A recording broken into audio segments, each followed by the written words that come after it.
ശ്രീലങ്ക, അതോടൊപ്പം തന്നെ ബംഗ്ലാദേശ്, ഇപ്പോൾ നേപ്പാൾ. എന്തുകൊണ്ടായിരിക്കും ഇത്തരം ഭരണ പ്രതിസന്ധികൾ ഉണ്ടാകുന്നത്? ഇപ്പോൾ ഏറ്റവും അവസാനം അത് സമൂഹ മാധ്യമങ്ങളുമായി തന്നെ ഒരു പ്രക്ഷോഭം ഉണ്ടാകുന്നു. ആഭ്യന്തരമന്ത്രിക്ക് അടക്കം രാജിവെക്കുന്ന അവസ്ഥയിലേക്ക് പോകുന്നു. 19 പേർ മരണപ്പെട്ടിരിക്കുന്നു. ഇത് വ്യത്യസ്തമായിട്ട് കാണേണ്ട കാര്യങ്ങളാണ്. കാഠ്മണ്ഡുവിൽ കഴിഞ്ഞ 2 ദിവസങ്ങളായിട്ട് നടക്കുന്ന പ്രക്ഷോഭം, കൊടുമ്പിരിക്കൊണ്ട പ്രക്ഷോഭം എന്ന് പറയുന്നത് നേരത്തെ നമ്മൾ പറഞ്ഞ ആ വിപ്ലവങ്ങളിൽ നിന്നൊക്കെ വ്യത്യസ്തമാണ്. നമ്മൾ ഈ നൂറ്റാണ്ടിൽ പല വിപ്ലവങ്ങളും കണ്ടിട്ടുണ്ട്. മുല്ലപ്പൂ വിപ്ലവം, ശ്രീലങ്കയിലെ വിപ്ലവം, പാകിസ്ഥാനിൽ ഉണ്ടായിക്കൊണ്ടിരിക്കുന്ന പുകഞ്ഞുകൊണ്ടിരിക്കുന്ന അസ്വസ്ഥത, ഇങ്ങനെ പല സംഭവങ്ങൾ നമ്മൾ നിത്യേന ഇങ്ങനെ കണ്ടുകൊണ്ടിരിക്കുകയാണ്.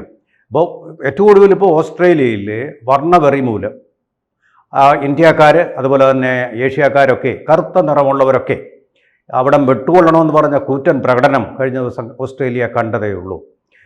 നേരത്തെ സൗത്ത് ആഫ്രിക്കയിലൊക്കെ വാണിരുന്ന വർണ്ണവെറി വീണ്ടും തിരിച്ചു വരുന്നതിൻ്റെ ഒരു ലക്ഷണം അതുപോലും സൂചിപ്പിക്കും. ഗവൺമെൻറ് എതിരാണ്, അതിന് വേറൊരു കാര്യം. അപ്പോൾ ഇന്ത്യക്കാർക്ക് പോലും ഭീതി ഉണ്ടാക്കുന്ന തരത്തിലുള്ള, നാണക്കെടുത്തുന്ന രീതിയിലുള്ള, അവരുടെ കറുത്ത നിറം അവർക്കൊരു ശാപവും പാപവുമായി തീരുന്ന രീതിയിലുള്ള വിപ്ലവം അതാണ് അവിടെ നടന്നുകൊണ്ടിരിക്കുന്നത്. പക്ഷേ നേപ്പാളിൽ നടന്നതെന്ന് പറഞ്ഞാൽ ഇതിൽ നിന്നെല്ലാം തുലവും വ്യത്യസ്തമാണ്. നേപ്പാളിലെ ഗവൺമെൻറ് വാട്ട്സ്ആപ്പ്, ഇൻസ്റ്റാഗ്രാം, ഫേസ്ബുക്ക് തുടങ്ങി 3 ഏറ്റവും പ്രധാനപ്പെട്ടതാണ്. ആ പ്രധാനപ്പെട്ടതുള്ളത് ഉൾപ്പെടെ 26 സോഷ്യൽ മീഡിയ പ്ലാറ്റ്ഫോമുകൾ അവിടെ നിരോധിച്ചു. അതിന് രജിസ്ട്രേഷൻ വേണമെന്ന് പറഞ്ഞു. അതിനെ തുടർന്നുണ്ടായിട്ടുള്ള വലിയ ഒരു ജനമുന്നേറ്റമാണ് നമ്മൾ കണ്ടത്. അവർ കാഠ്മണ്ഡുകളിൽ സൈനിക പോലീസ് മതിലുകൾ കടന്നുകൊണ്ട് അവർ പാർലമെൻറ്റിലേക്കും അതുപോലെ തന്നെ പ്രസിഡൻറ്റിൻ്റെ ഓഫീസിലേക്കും പ്രസിഡൻഷ്യൽ പാലസിലേക്കും അവർ വമ്പിച്ച ജനക്കൂട്ടമായി മുന്നേറ്റം നടത്തി. പിടിച്ചു നിൽക്കാൻ വയ്യാതെ അവരവിടേക്ക് കയറുമെന്ന് കണ്ട പോലീസുകാർ വെടിവെച്ചിട്ട് കൊന്നത് ഇപ്പോൾ നമുക്ക് കിട്ടുന്ന ഡേറ്റ അനുസരിച്ച് 19 പേരാണ്. അത് ക്രമപ്രവൃത്തമായിട്ട് വർദ്ധിച്ചുകൊണ്ടിരിക്കുകയാണ്. സൈന്യത്തിനെ ഇറക്കിയിട്ടും അതിനെപ്പോലും തോൽപ്പിക്കുന്ന തരത്തിലുള്ള ആവേശവുമായിട്ട് ഇവർ മുന്നോട്ട് പോവുകയാണ്. ഇത് സംബന്ധിച്ച് രാജ്യത്തിൻ്റെ മേധാവിയായിട്ടുള്ള KP ശർമ്മ ഒലി പറഞ്ഞ ഒരു കാര്യം, അവിടെ ബിസിനസ് നടത്തുകയും അതേസമയം നിയമം പാലിക്കാതിരിക്കുകയും ചെയ്യുന്ന പ്രവണതയുണ്ട്, അതിനെതിരെയാണ്. ഞങ്ങൾ സാമൂഹിക മാധ്യമങ്ങൾക്കെതിരെയല്ല, പക്ഷേ അവിടെ കച്ചവടം നടത്തുക, എന്നിട്ട് രാജ്യത്തിൻ്റെ നിയമങ്ങൾ പാലിക്കാതിരിക്കുക എന്നൊരു സ്ഥിതിയുണ്ട്. അതിനെ നേരിടാൻ വേണ്ടിയിട്ടാണ് ഞങ്ങൾ ഈ സോഷ്യൽ മീഡിയ പിൻവലിച്ചത് എന്നാണ് അദ്ദേഹം പറയുന്നത്.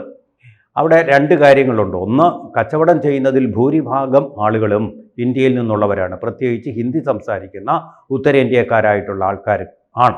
അവർക്കെതിരെ ഒരു ഒളിയമ്പാണ് ഇപ്പോൾ പ്രയോഗിച്ചിരിക്കുന്നത്. അവിടെ രണ്ടാമത്തെ കാര്യം പരാമർശിക്കേണ്ടത്, ഇങ്ങനെയുള്ള സംഭവങ്ങളിലൊക്കെ എപ്പോഴും അവരെ പിന്തുണച്ചുകൊണ്ടിരുന്നത് ചൈനയാണ്. ആ ചൈനയുടെ തിണ്ണമെടുക്കിലാണ് ഒരു പലപ്പോഴും ഇന്ത്യക്കെതിരെ ഉള്ള ചില വാചാടോപങ്ങൾ, ഇന്ത്യയുടെ ചില ഭാഗങ്ങൾ അവരുടേതാണെന്നുള്ള പ്രസ്താവന വരെ എത്തി നിൽക്കുന്ന ചില വീരവാദങ്ങൾ അവർ പറയുകയുണ്ടായി. പക്ഷേ ഇനിയിപ്പോൾ ചൈനയുടെ ഒരു പിന്തുണയും പ്രത്യക്ഷമായിട്ട് അവർക്കുണ്ടാവില്ല, പരോക്ഷമായിട്ടുണ്ടെങ്കിൽ നമുക്ക് കണ്ടുപിടിക്കാനും കഴിയില്ല. അപ്പോൾ അതുകൊണ്ട് ആ കാര്യത്തിൽ ഇന്ത്യ വളരെ സുരക്ഷിതമാണ്. ആ കച്ചവടക്കാരുടെ കാര്യത്തിലാണ് ഇപ്പോൾ തീരുമാനമെങ്കിൽ അതിപ്പോൾ ചിലപ്പോൾ പ്രതിഫലിക്കാൻ പോകുന്നത് എങ്ങനെയാണെന്ന് വെച്ചാൽ, കച്ചവടക്കാരിന്ത്യ അവിടം വിടുക എന്ന് പറയുന്ന ഒരു സ്ഥിതിയിലേക്ക് പോകാൻ സാധ്യതയുണ്ട്. മുൻപും അതുപോലെ ഭീഷണി ഉണ്ടായിട്ടുണ്ട്. എന്ന് പറഞ്ഞാൽ അവിടുത്തെ പൗരന്മാരല്ലാത്ത കച്ചവടക്കാർ അവിടം വിട്ടു പോകണം. ഇപ്പോൾ ഇന്ത്യക്ക് അവിടെ ആ രാജ്യത്തിനിടയിലുള്ള ബന്ധം നമുക്കറിയാം. പാസ്പോർട്ട് വേണ്ട, വീസ വേണ്ട, അങ്ങനെയുള്ള യാതൊരു ഉപാധികളും ഇല്ലാതെ തന്നെ, മാധ്യമങ്ങളും ഇല്ലാതെ തന്നെ അവർക്ക് അങ്ങോട്ടും ഇങ്ങോട്ടും സഞ്ചരിക്കുകയും അതുപോലെ കച്ചവടം ചെയ്യുകയും ചെയ്യാവുന്ന ഒരവസ്ഥയാണ്. ആ അവസ്ഥയ്ക്ക് ഒരു മാറ്റം വരാൻ സാധ്യതയുണ്ട്. കാരണം സോഷ്യൽ മീഡിയയുടെ ഈ നിരോധനം ഇപ്പോൾ പിൻവലിച്ചിരിക്കുക. അതേസമയം കുറച്ച് റെസ്ട്രിക്ഷൻ വേണമെന്ന് ഗവൺമെൻറ്. അത് ഭാവിയിൽ യുവാക്കൾക്കിടയിൽ സമൂഹ മാധ്യമങ്ങളുടെ സ്വാധീനം കൊണ്ടാണ് ഈ പ്രശ്നം ഉണ്ടായത്. അതെ മറ്റു രാജ്യങ്ങളിലേക്ക് പടരുമോ? ജെൻസി എന്ന് പറയുന്ന ജനറേഷൻ Z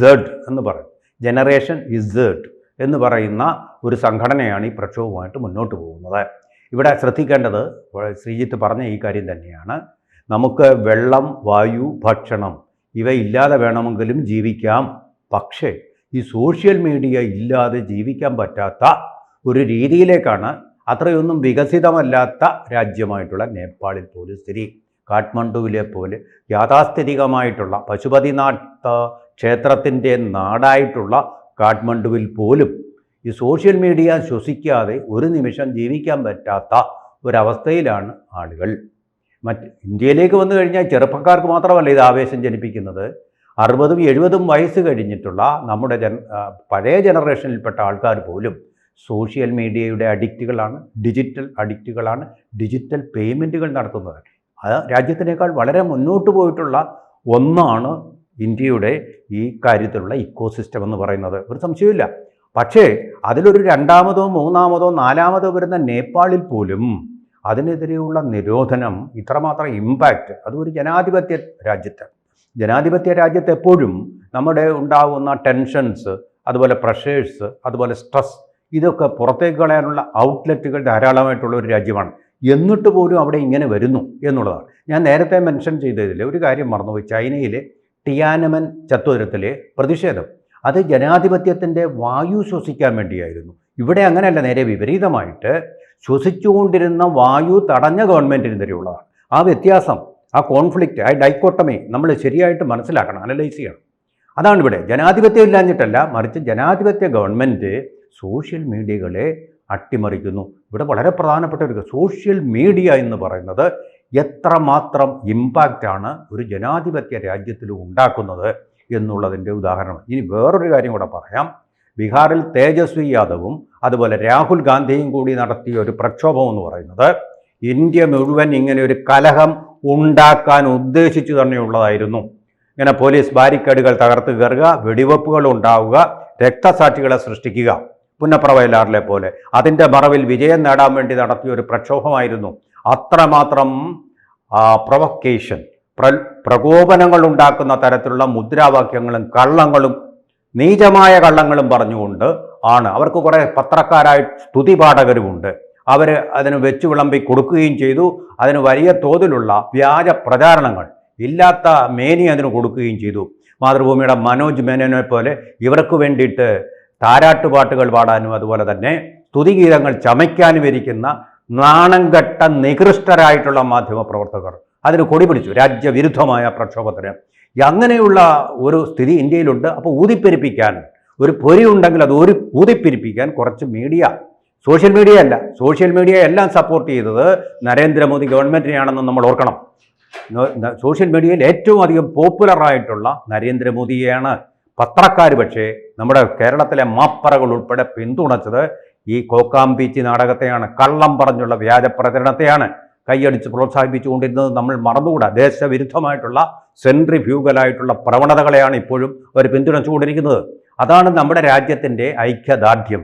ഇതുപോലെ ഒരു രാഹുൽ ഗാന്ധി വിചാരിച്ചാലും മാധ്യമ പ്രവർത്തകർ തല കീഴായി നിന്നാലും ഇതുപോലൊരു പ്രക്ഷോഭം ഉണ്ടാക്കാൻ കഴിഞ്ഞില്ല. ഇതിനേക്കാൾ ഒരു അവസരമായിരുന്നു ഒരു പ്രക്ഷോഭം ഉണ്ടാക്കാനും ആളിക്കത്തിക്കാനും രാഹുൽ ഗാന്ധിക്ക്. അത് എന്തേ പാളിപ്പോയി, ചീറ്റിപ്പോയി. അദ്ദേഹം ഇങ്ങനെ അല്ലേ? അങ്ങനെ പറയുമ്പോഴത് നാം 2 തവണ കണ്ടിട്ടുണ്ട്.